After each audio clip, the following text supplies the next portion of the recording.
Hi, I'm Grace Judson, and this is Leadership A to Z. And today we are looking at the letter W. We have been working our way through the alphabet with leadership characteristics for every letter. W is for well-informed.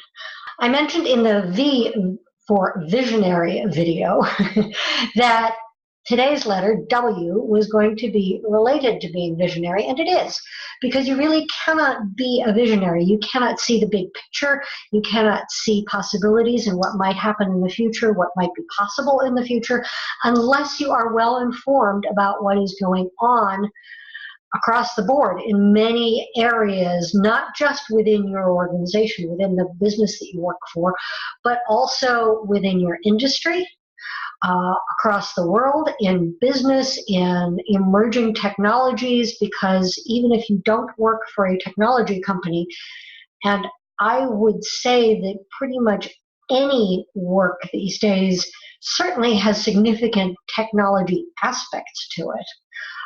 Even if you don't work for a company that is specifically producing the technology, you're using it in everything that you do. So being aware of what's going on, being well informed in what's going on about technology is important as well. Global world events, local events, and so on and so on and so on. This doesn't mean that you have to become an expert in everything. That would not be possible.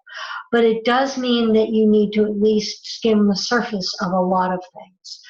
I think that it is well worth going to your manager and asking for their advice on what they would suggest that you learn and study and follow and keep well informed about. I think that anyone in any business leadership role versus perhaps nonprofit or government, but even there, would be well advised to stay informed around business trends. There are plenty of business-related publications and websites and blogs.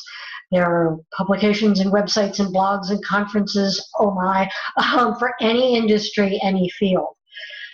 But don't just stick to your field, because again, going back to visionary, in order to be visionary, you also have to be able to bring a lot of ideas and concepts together into a general awareness.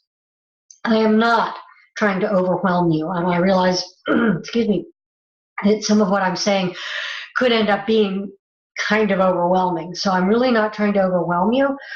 I'm just trying to make the point that being well informed incorporates a lot of variables and a lot of possible topics that you could stay on top of, depending on your interest and depending on the industry and organization for which you work. So there we have it. That is W for well informed.